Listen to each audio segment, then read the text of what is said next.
If you've ever casually told someone when you plan to retire, mentioned how much you've saved, or shared your Social Security benefit amount over dinner with friends, you may have revealed far more than you realized. And after the age of 55, those kinds of conversations carry a very different kind of risk than they did earlier in life. At this stage, most people are standing at the edge of one of the biggest transitions they will ever experience. Retirement isn't just about leaving a job. It's about protecting decades of sacrifice, discipline, long hours, missed vacations, stressful commutes, and years spent trying to build some measure of security for the future. That's why certain information becomes incredibly valuable after 55, not only to the people who love you and care about you, but unfortunately also to people who may want to take advantage of you. And the truth is, many financial problems later in life don't begin with a stolen password or a sophisticated hacker sitting behind a computer somewhere overseas. They begin with an innocent conversation, a casual comment, a small detail shared with the wrong person at the wrong time. The reality is sobering. Financial scams targeting older adults continue to rise every single year, and the losses are staggering. But beyond outright scams, there's another issue people rarely talk about: the emotional and financial consequences that come from oversharing. Sometimes the damage comes from strangers. Sometimes it comes from people much closer to home. There are 8 specific things people over 55 should stop disclosing so freely, not because you should become fearful or isolated, but because protecting your privacy becomes part of protecting your financial future. And the first one surprises almost everyone: your retirement timeline. This feels harmless, doesn't it? You spend years dreaming about retirement. Maybe you count down the months. Maybe you've already imagined what your mornings will look like without alarms, deadlines, and office meetings. Naturally, you feel excited. You want to share the news. So you casually mention to a coworker that you're thinking about retiring next year. Or maybe you tell your boss you're probably done in about 18 months. It seems innocent. But the moment you say those words out loud, something subtle often changes in the workplace. You stop being viewed as part of the company's future, and you start being viewed as part of its transition plan. It's uncomfortable to admit, but workplaces can shift quickly once they know an employee is nearing retirement. Projects that once came your way suddenly go to someone younger. Leadership opportunities disappear. Training investments dry up. Promotions become unlikely because management quietly assumes you won't be around long enough for the investment to pay off. Even worse, if layoffs or restructuring happen, your name may rise to the top of the list because everyone already assumes you're halfway out the door anyway. That's one of the painful realities many workers over 55 face. Age discrimination doesn't always look obvious. It rarely comes in the form of someone openly saying, "You're too old." Instead, it shows up quietly through missed opportunities, changed attitudes, and reduced investment in your future. And what makes this especially heartbreaking is that many people approaching retirement are actually at the peak of their professional wisdom. They know how to solve problems faster. They've seen industries change. They understand people. They've learned patience, judgment, and resilience. But once retirement enters the conversation publicly, perception changes. There are countless stories of people who plan to retire on their own timeline only to have circumstances suddenly change. Economic downturns happen, companies restructure, health insurance costs rise, markets drop unexpectedly. And when that happens, the person who casually announced their retirement plans often loses flexibility. Instead of retiring because they chose to, they end up retiring because someone else made the decision for them. That's why protecting your timeline matters. You don't owe everyone advance notice about your future plans. You can continue doing excellent work, remain professional, and quietly prepare for retirement without publicly broadcasting your exit strategy years ahead of time. When the time truly comes, you give appropriate notice and leave on your terms, not because circumstances pushed you out before you were ready. The second thing people over 55 should stop discussing openly is their net worth and savings balance. This is one of the biggest mistakes people make without realizing it. Sometimes it starts innocently. A conversation with friends turns toward retirement. Someone asks how much you think you need to retire comfortably. Another person shares their 401k balance. Before long, everyone around the table is comparing numbers. But after 55, your financial information becomes incredibly sensitive, not because you should feel ashamed of success, but because money changes relationships. The moment people know you have savings, assumptions begin forming in their minds, even if they never say them aloud. Suddenly, you become the person who can probably help, the person who can loan money, the person who can co-sign, the person who can afford it. And sometimes the pressure doesn't come from malicious people. Sometimes it comes from people you deeply love. Adult children struggling financially, relatives facing emergencies, friends dealing with hardship. Once people know what you have, boundaries become harder to maintain. And unfortunately, the more financially secure someone appears, the more attractive they become to scammers and fraudsters as well. Many older adults lose substantial amounts of money not because they were careless, but because someone gained access to just enough personal information to build trust. A retirement account balance casually mentioned at a dinner party, a home value shared online, a pension amount discussed publicly. People underestimate how quickly information travels. You may trust the person you told, but can you trust everyone they might mention it to? That's the part many people forget. Financial privacy isn't secrecy, it's protection. There's absolutely nothing wrong with discussing finances with your spouse, financial advisor, CPA, estate attorney, or trusted individuals directly involved in your planning. Those conversations are necessary. But broadcasting your numbers socially rarely brings anything positive into your life. In fact, one of the healthiest things many retirees learn is that true financial confidence becomes quieter with age. You stop feeling the need to prove anything. You stop measuring your worth by numbers. And you realize peace often grows in privacy. The third thing to stop sharing is your Social Security benefit amount. This one catches people off guard because Social Security feels ordinary. Everyone talks about it. People compare strategies, debate claiming ages, and discuss monthly checks almost like casual sports statistics. But your benefit amount actually reveals more than most people realize. It provides clues about your lifetime earnings history. Combined with your age, location, and other publicly available information, it helps build a surprisingly detailed financial profile. And scammers know this. One of the reasons government impersonation scams work so effectively is because they sound believable. If someone calls pretending to represent Social Security or Medicare and already knows details about you, your defenses naturally lower, especially if they sound calm, professional, and informed. That's what makes these scams so dangerous. They don't rely only on fear anymore. They rely on familiarity. And older adults today are being bombarded constantly with suspicious communications, calls, emails, text messages, fake notices, and fraudulent offers designed specifically to create urgency and confusion. What's exhausting is that many retirees grew up in a time when answering the phone was considered polite and trustworthy. People didn't spend decades preparing for digital deception. So when someone sounds official, it can feel natural to engage. That's why protecting personal financial details matters so much. Your Social Security amount should be treated with the same discretion as your banking information. It's not something casual acquaintances or social media followers need access to. And speaking of social media, that brings us into another deeply emotional area: inheritance and estate plans. This one can quietly damage families in ways people never anticipate. Parents often share inheritance plans with good intentions. They believe they're being transparent, responsible, helpful. Maybe they tell one child they'll inherit the family home. Maybe they mention roughly how much money each child will receive someday.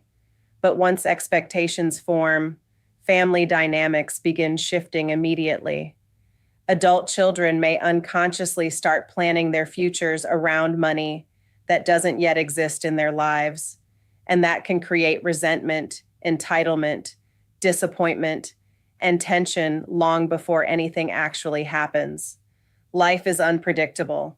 Healthcare costs can change everything. Long-term care expenses can consume savings quickly. Markets fluctuate. People live longer than expected. Plans evolve. But once expectations are emotionally planted, changing them later becomes painful. Children may feel promises were broken, even when circumstances simply changed naturally over time. And perhaps most heartbreaking of all, parents can start feeling guilty for spending their own money on themselves because somewhere along the way, the inheritance stopped feeling like their money and started feeling like future family money. That's a terrible emotional burden for retirees to carry. You worked for your retirement, you sacrificed for it. You deserve dignity, comfort, health care, safety, and joy in your later years without feeling like every dollar spent reduces someone else's future. That's why estate planning should be formal, professional, and thoughtfully documented, not casually discussed around the dinner table. It's wise for loved ones to know that a plan exists. But specific numbers and promises often create more harm than clarity. In many cases, the healthiest gift parents can give their children is not expectation, but independence. Teach values, teach responsibility, teach resilience. Let any inheritance become a blessing, not a dependency. And if you do have substantial assets, creating a proper estate plan with legal guidance can save your family enormous stress later on.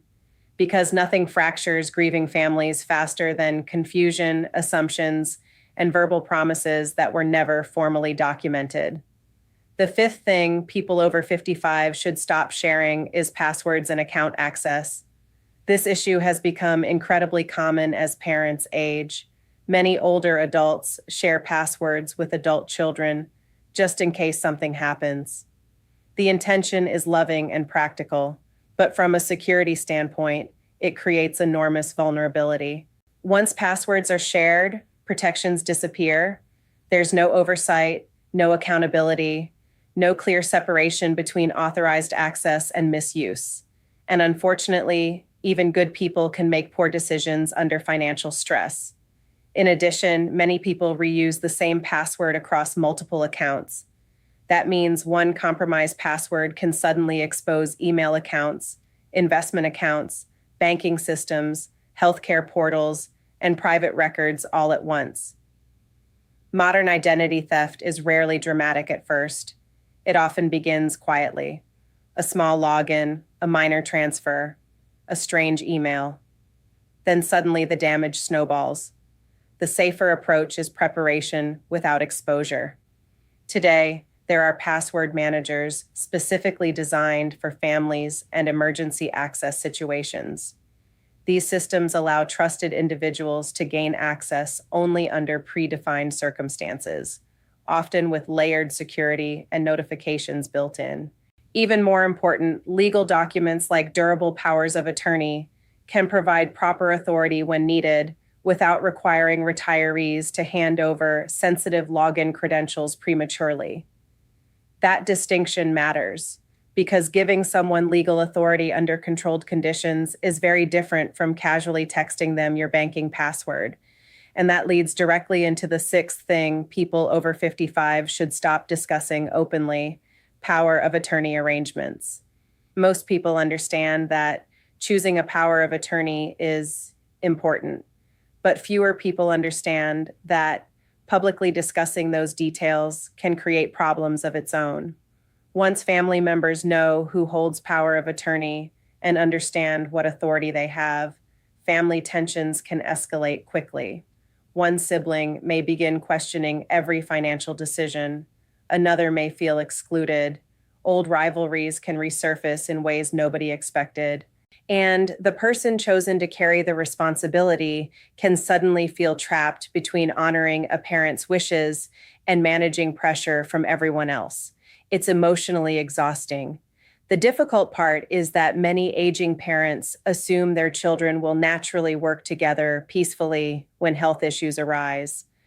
But stress changes people, fear changes people, Grief changes people. And financial decisions made during periods of declining health can become emotionally charged very fast. Who controls the accounts? Who decides about care? Who signs documents? Who has access? These are not small questions when emotions are already running high. That's why thoughtful legal planning matters so much before crisis arrives.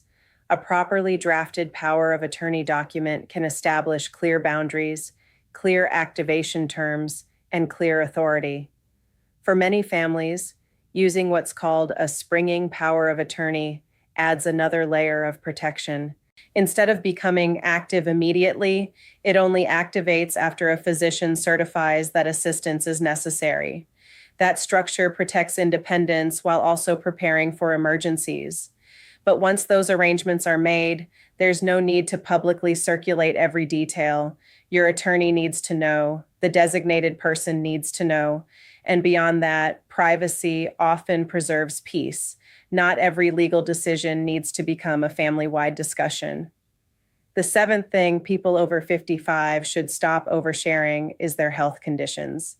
Now, this one can be tricky because health is deeply personal, and there's absolutely nothing wrong with seeking support from loved ones during difficult times.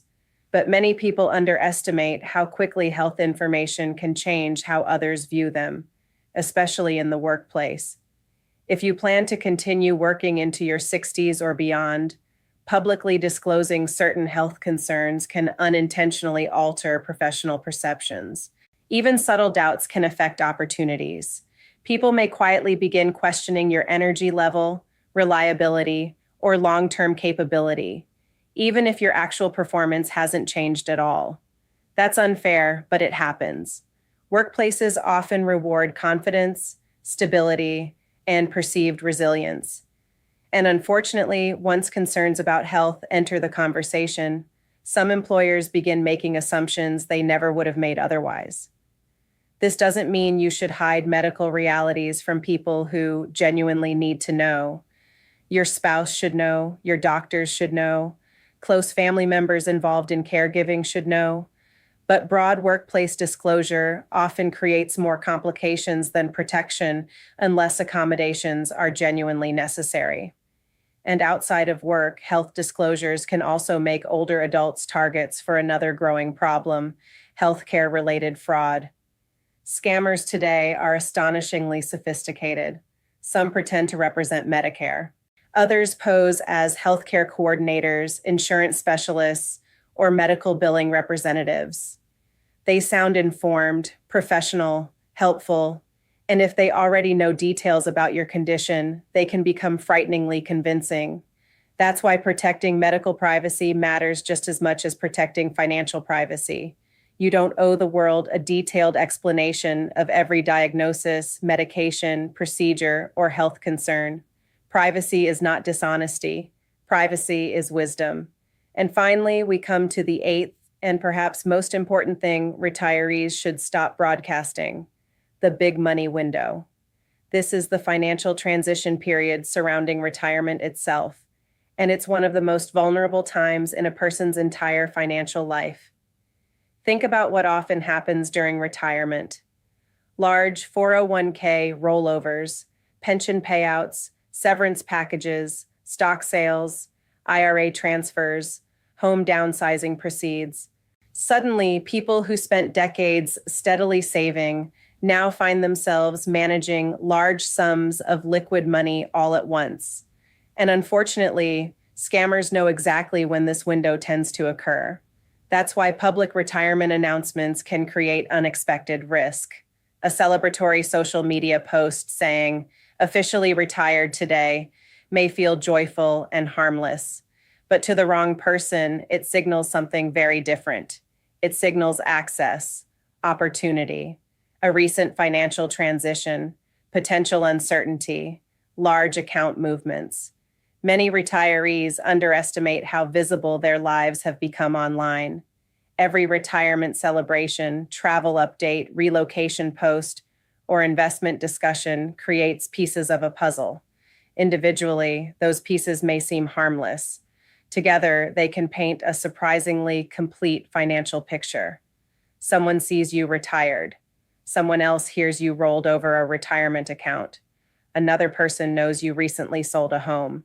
Another hears you discussing market worries. Suddenly, a scammer understands not only that money exists, but that it recently moved and may still feel unfamiliar to you. That's precisely when many people become vulnerable to bad advice, high pressure investments, fraudulent opportunities, and emotional decision making. Retirement itself is emotional enough already. There's excitement, relief, fear, identity changes, questions about purpose, questions about whether the money will truly last. And during emotionally transitional periods, people naturally become more susceptible to persuasion. That's why one of the smartest financial decisions retirees can make is learning to move quietly during major transitions. You don't need public validation to enjoy retirement. You don't need to announce every financial milestone. You don't need social media applause to confirm success. In fact, many financially secure retirees eventually discover something powerful. Real wealth often becomes quieter with age, not because people become secretive, but because they become protective of their peace. They stop feeling the need to impress others. They stop competing. They stop explaining themselves. And instead, they focus on preserving the life they worked so hard to build. That's ultimately what all 8 of these topics have in common. They aren't really about secrecy. They're about boundaries. There's a huge difference. Boundaries allow you to remain generous without becoming vulnerable, kind without becoming exposed, connected without becoming manipulated. After 55, protecting your financial life becomes just as important as building it. Because at this stage, you're no longer simply accumulating wealth. You're protecting stability. You're protecting independence. You're protecting choices. You're protecting your future healthcare, your housing, your spouse, your ability to enjoy retirement without unnecessary stress. And perhaps most importantly, you're protecting your dignity. Far too many people spend 40 years building financial security only to lose pieces of it because they underestimated how valuable their personal information had become. And sometimes the danger doesn't even come from criminals. Sometimes it comes from expectations, pressure, family tension, social comparison, or the emotional burden of constantly feeling responsible for everyone else. There's something incredibly freeing about realizing you no longer need to explain every detail of your life. You can smile politely when someone asks intrusive financial questions. You can redirect conversations. You can protect your privacy without guilt. Because maturity teaches something younger people often struggle to understand. Not every truth needs an audience. The older we get, the more we realize that peace has value, privacy has value, calm has value. And financial security isn't only about account balances, it's about reducing unnecessary risk, drama, and pressure wherever possible. One of the wisest qualities many successful retirees develop is selective transparency. They become very intentional about who gets access to sensitive information. They stop confusing openness with obligation, and they learn that healthy boundaries are not selfish. They're responsible, especially during retirement, because retirement isn't simply a financial event. It's a deeply emotional chapter of life. For decades, your routine was largely shaped by work, deadlines, responsibilities, and income generation. Then suddenly, everything changes. Your time changes, your identity shifts, your relationships evolve, your priorities become clearer. And during periods of major life transition, people are naturally more vulnerable emotionally. That vulnerability can lead to rushed decisions, oversharing, seeking validation, trying too hard to help others financially, feeling guilty for having money, feeling guilty for spending money, or feeling pressure to live up to other people's expectations. But retirement was never meant to become a stage where everyone else gets access to your private life. It was meant to become a season where you finally gain more control over your time, your decisions, and your peace of mind. And that includes controlling your information. One of the most powerful habits you can develop after 55 is learning to pause before sharing personal details. Ask yourself, does this person truly need to know this? Will sharing this improve my life in any meaningful way? Could this information create expectations, pressure, or vulnerability later? Sometimes the answer will be yes. Sometimes trusted conversations are necessary and healthy, but many times you'll realize the information didn't actually need to leave your mouth at all. That small moment of restraint can save enormous stress later. And there's another important layer to all of this that people rarely discuss: emotional energy. Protecting your privacy also protects your emotional bandwidth. The more people know about your finances, retirement plans, inheritance intentions, and personal decisions, the more opinions they tend to offer. Everyone suddenly becomes an advisor. Everyone has suggestions, criticism, warnings, requests, judgments, and eventually it becomes exhausting. One of the quiet joys of later life is simplifying things, reducing noise, reducing unnecessary conflict, reducing emotional clutter. And sometimes that starts simply by saying less. You don't need to justify your retirement date. You don't need to defend your spending choices. You don't need to reveal your savings. You don't need to explain your estate plan. You don't need to publicly narrate every financial move you make. You are allowed to live privately. You are allowed to protect what you built. And you are allowed to enjoy retirement without inviting the entire world into your personal affairs. Because the truth is, financial security after 55 is no longer only about how much money you have. It's about how well you protect it. Protect it from scams, protect it from manipulation, protect it from unnecessary pressure, protect it from impulsive decisions, protect it from emotional guilt, and protect it from the very human tendency to overshare during major life transitions. The people who tend to navigate retirement most peacefully are not always the ones with the largest portfolios. Often they're the ones who learned how to combine wisdom with discretion. They know when to speak, they know when to stay quiet, and they understand that privacy is one of the most underrated forms of financial security there is. By the time you reach retirement age, you've already spent decades learning hard lessons about life. You've survived recessions, disappointments, setbacks, mistakes, uncertainty, and stress. You've earned the right to become more intentional, more protective, more selective, and perhaps a little quieter about the details that truly matter. Because in the end, retirement is not about impressing people. It's about freedom. Freedom from unnecessary stress, freedom from workplace politics, freedom from financial anxiety, freedom to enjoy your life on your own terms. And sometimes protecting that freedom begins with something incredibly simple: knowing what not to say.